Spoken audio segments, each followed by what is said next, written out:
नमस्कार दोस्तों, आइए सुनते हैं मुंशी प्रेमचंद्र के द्वारा लिखी कहानी तावान। छकौड़ी लाल ने दुकान खोली और कपड़े के थानों को निकाल निकाल कर रखने लगा कि एक महिला दो स्वयं सेवकों के साथ उसकी दुकान छींकने आ पहुंची। छकौड़ी के प्राण निकल गए। महिला ने तिरस्कार करके कहा, क्यों लाला, तुमने सील तोड़ दी ना? अच्छी बात है। देखें तुम कैसे एक गिरह कपड़ा भी बेच लेते हो। भले आदमी, तुम्हें शर्म नहीं आती कि देश में ये संग्राम छिड़ा हुआ है और तुम विलायती कपड़ा बेच रहे हो।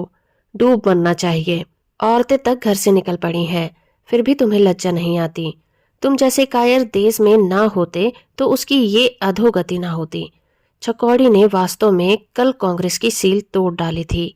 ये तिरस्कार सुनकर उसने सिर नीचा कर लिया। उसके पास कोई सफाई नहीं थी, कोई जवाब नहीं था। उसकी दुकान बहुत छोटी थी। लहने पर कपड़े लाकर बेचा करता था, यही जीविका थी। इसी पर वृद्धा माता, रोगिणी स्त्री और 5 बेटे बेटियों का निर्वाह होता था। जब स्वराज्य संग्राम छिड़ा और सभी बजाज विलायती कपड़ों पर मोहरें लगवाने लगे तो उसने भी मुहर लगवा ली। 10-5 थान स्वदेशी कपड़ों के उधार लाकर दुकान पर रख लिए, पर कपड़ों का मेल न था, इसीलिए बिक्री कम होती थी। कोई भूला भटका ग्राहक आ जाता तो रुपया 8 आने की बिक्री हो जाती। दिन भर दुकान में तपस्या करके भी पहर रात को घर लौट जाता था। गृहस्थी का खर्च इस बिक्री में क्या चलता। कुछ दिन कर्ज वर्ज लेकर काम चलाया, फिर गहने बेचने की नौबत आ गई। यहाँ तक कि अब घरों में कोई ऐसी चीज नहीं बची थी जिससे 2-4 महीने पेट का भूत सिर से टल जाता। उधर स्त्री का रोग असाध्य होता जाता था। बिना किसी कुशल डॉक्टर को दिखाए काम नहीं चल सकता था। इसी चिंता में डूब उतरा रहा था कि विलायती कपड़े का एक ग्राहक मिल गया जो एक मुश्त 10 रुपए का माल लेना चाहता था। इस प्रलोभन को वह रोक नहीं सका। स्त्री ने सुना तो कानों पर हाथ रखकर बोली, मैं मुहर तोड़ने को कभी नहीं कहूंगी, और डॉक्टर कुछ भी अमृत पिला तो नहीं देगा। तुम नक्कू क्यों बनो? बचना होगा तो बच जाऊंगी और मरना होगा तो मर जाऊंगी। बेआबरू तो नहीं होंगी। मैं जीकर ही क्या घर का उपकार कर रही हूँ और सबको देख ही कर रही हूँ। देश को स्वराज मिले तो लोग सुखी होंगे, बला से मैं मर जाऊंगी। हजारों आदमी जेल जा रहे हैं, कितने घर तबाह हो गए हैं, तो क्या सबसे ज्यादा प्यारी मेरी ही जान है? पर छकोटी इतना पक्का नहीं था। अपना बस चलते वे स्त्री को भाग्य के भरोसे नहीं छोड़ सकता था। उसने चुपके से मुहर तोड़ डाली और लागत के दामों पर 10 रुपए में कपड़े बेच दिए। अब डॉक्टर के पास कैसे लेकर जाए? स्त्री से क्या पर्दा रखता? उसने साफ साफ जाकर सारा वृतांत कह सुनाया और डॉक्टर को बुलाने चला। स्त्री ने उसका हाथ पकड़कर कहा, मुझे डॉक्टर के पास जाने की जरूरत नहीं है। अगर तुम जिद करोगे तो मैं दवा नहीं खाऊंगी। छकोटी और उसकी माँ ने रोगिणी को बहुत समझाया, पर वो डॉक्टर को बुलाने पर राजी नहीं हुई। छकोटी ने 10 रुपए उठाकर घर कुइयां में फेंक दिए और बिना कुछ खाए पिए किस्मत को रोता चीखता दुकान पर चला आया। उसी वक्त पिकेट करने वाले आ पहुंचे और उसे फटकारना शुरू कर दिया।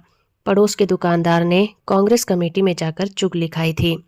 चकोटी ने महिला के लिए अंदर से लोहे की एक टूटी बेरंग कुर्सी निकाली और लपक कर उसके लिए पान लाया। जब वो पान खाकर कुर्सी पर बैठी तो उसने अपने अपराध के लिए क्षमा मांगी।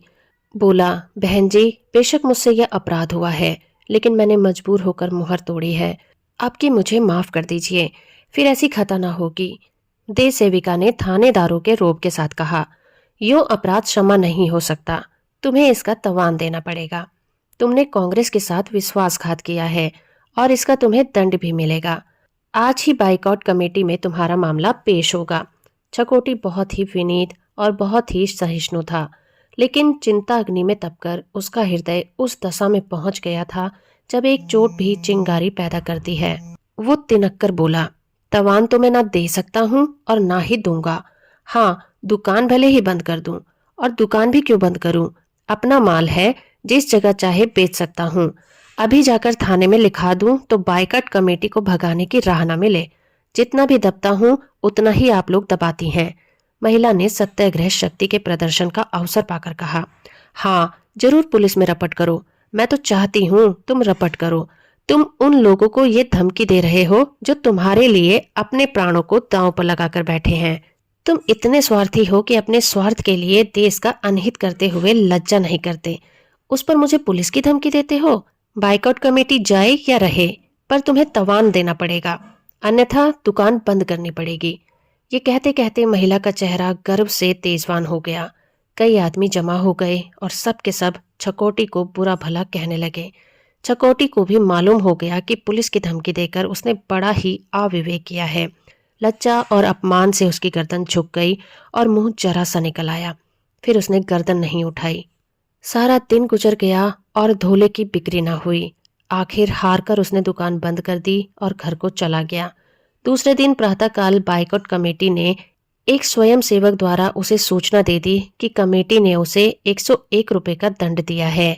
छकोटी इतना जानता था कि कांग्रेस की शक्ति के सामने वो सर्वथा असक्त है। उसकी जबान से जो धमकी निकल गई उस पर उसे घोर पश्चाताप हुआ, लेकिन तीर कमान से निकल चुका था। दुकान खोलना व्यर्थ था। वो जानता था उसकी धेले की भी बिक्री नहीं होगी। 101 देना उसके बूते से बाहर की बात थी। 2-3 दिन चुपचाप बैठा रहा।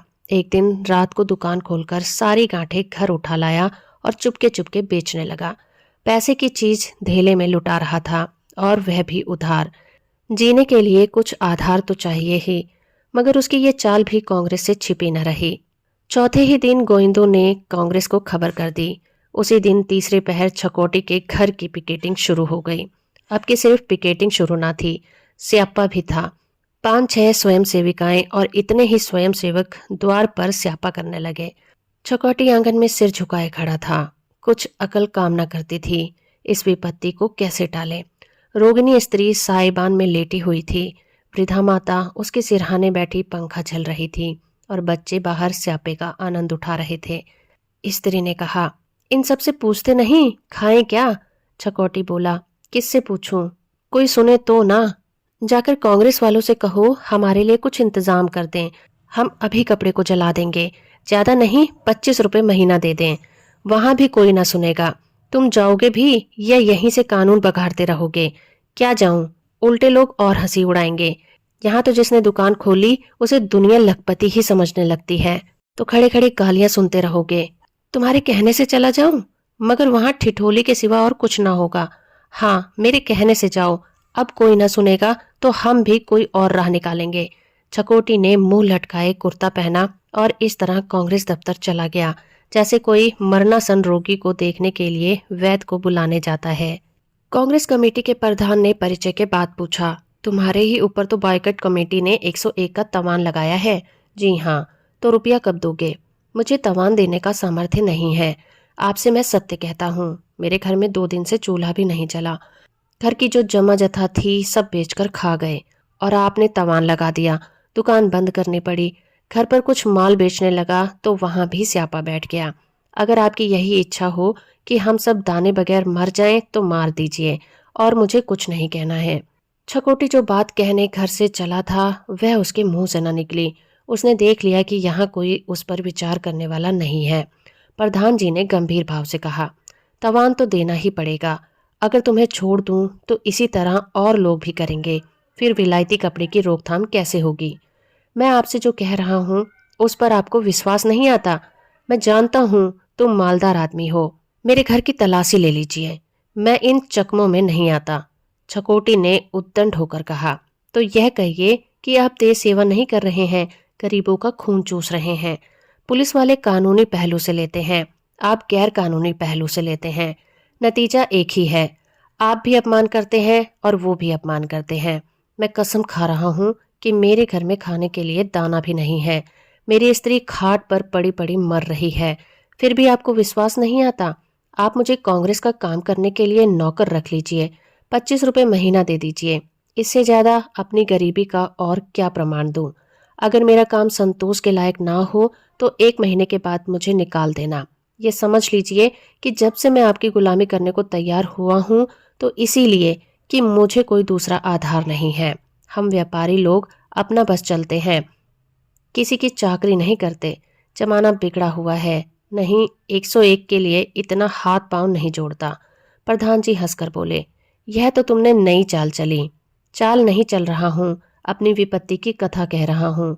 कांग्रेस के पास इतने रुपए नहीं है कि वह मोटो को खिलाती फिरे। अब भी आप मुझे मोटा कहे जाएंगे। मुझ पर जरा भी दया न कीजिएगा। प्रधान ज्यादा गहराई से बोले, चकौटी लाल जी, मुझे पहले तो इस पर विश्वास नहीं आता कि आपकी हालत इतनी खराब है, और अगर विश्वास आ भी जाए तो भी मैं कुछ नहीं कर सकता। इतने महान आंदोलन में कितने ही घर तबाह हुए होंगे, हम लोग भी तबाह हो रहे हैं। आप समझते हैं कि हमारे सिर कितनी बड़ी जिम्मेदारी है। आपका तवान मुआफ कर दिया जाए तो कल ही आपके बसियो भाई अपनी मोहरें तोड़ देंगे और हम उन्हें किसी तरह कायल न कर सकेंगे। आप गरीब हैं, लेकिन आपके सभी भाई तो गरीब नहीं हैं। तब तो सभी अपनी गरीबी के प्रमाण देने लगेंगे। मैं किस किस की तलाशी लेता फिरूंगा। इसीलिए जाइए, किसी तरह रुपए का प्रबंध कीजिए और दुकान खोलकर कारोबार कीजिए। ईश्वर चाहेगा तो वह दिन भी आएगा जब आपका नुकसान पूरा हो जाएगा। चकोटी घर पहुंचा तो अंधेरा हो चुका था। अभी तक उसके द्वार पर स्यापा हो रहा था। घर में जाकर स्त्री से बोला, आखिर वही हुआ जो मैं कहता था। प्रधान जी को मेरी बातों पर विश्वास नहीं आया। स्त्री का मुरझाया हुआ बदन उत्तेजित हो उठा। उठकर खड़ी होकर बोली, अच्छी बात है, हम उन्हें विश्वास दिला देंगे। मैं अब कांग्रेस दफ्तर के सामने ही मरूंगी। मेरे बच्चे उसी दफ्तर के सामने विकल हो होकर तड़पेंगे। कांग्रेस हमारे साथ सत्याग्रह करती है तो हम भी उसके साथ सत्याग्रह करके दिखा देंगे। मैं इसी मरी हुई दशा में कांग्रेस को तोड़ डालूंगी। जो अभी इतने निर्दयी हैं वह कुछ अधिकार हो जाने पर न्याय करेंगे। एक इक्का बुला लो, खाट की जरूरत नहीं, वहीं सड़क किनारे मेरी जान निकलेगी। जनता के बल पर ही तो कूद रहे हैं। मैं दिखा दूंगी, जनता तुम्हारे साथ नहीं मेरे साथ है। इस अग्निकुंड के सामने छकोटी की गर्मी शांत हो गई। कांग्रेस के साथ इस रूप में सत्याग्रह करने की कल्पना से ही वो कांप उठा। सारे शहर में हलचल पड़ जाएगी। हजारों आदमी आकर ये दशा देखेंगे। संभव है कोई हंगामा ही हो जाए। ये सभी बातें इतनी भयंकर थी कि छकोटी का मन कातर हो गया। उसने स्त्री को शांत करने की चेष्टा करते हुए कहा, इस तरह चलना उचित नहीं है अम्बे। मैं एक बार प्रधान जी से फिर मिलूंगा। अब रात हुई, स्यापा भी बंद हो जाएगा। कल देख लेंगे। अभी तो तुमने पथ्य भी नहीं लिया है। प्रधान जी बेचारे बड़े असमंजस में पड़े हुए हैं। कहते हैं अगर आपके साथ रियायत करूं तो फिर कोई शासन ही न रह जाएगा। मोटे मोटे आदमी भी मुहर तोड़ डालेंगे और जब कुछ कहा जाएगा तो आपकी नजीर पेश कर देंगे। अम्बा एक क्षण अनिश्चित दशा में खड़ी होकर छकोटी का मुंह देखती रही, फिर धीरे से खाट पर बैठ गई। उसकी उत्तेजना गहरे विचार में लीन हो गई। कांग्रेस की ओर अपनी जिम्मेदारी का ख्याल आ गया। प्रधान जी के कथन में कितना सत्य था यह उससे छिपा न रहा। उसने छकोटी से कहा, तुमने आकर यह बात न कही थी। छकोटी बोला, उस वक्त मुझे इनकी याद न थी। ये प्रधान जी ने कहा है या तुम अपनी तरफ से कह रहे हो? नहीं, उन्होंने खुद कहा है। मैं अपनी तरफ से क्यों कहूँगा? बात तो उन्होंने ठीक ही कही है। हम तो मिट जाएंगे। हम तो यूं ही मिटे हुए हैं। रुपए कहाँ से आवेंगे? भोजन के लिए तो ठिकाना नहीं है। दंड कहाँ से देंगे? और कुछ नहीं है। घर तो है, इसे रहन रख दो।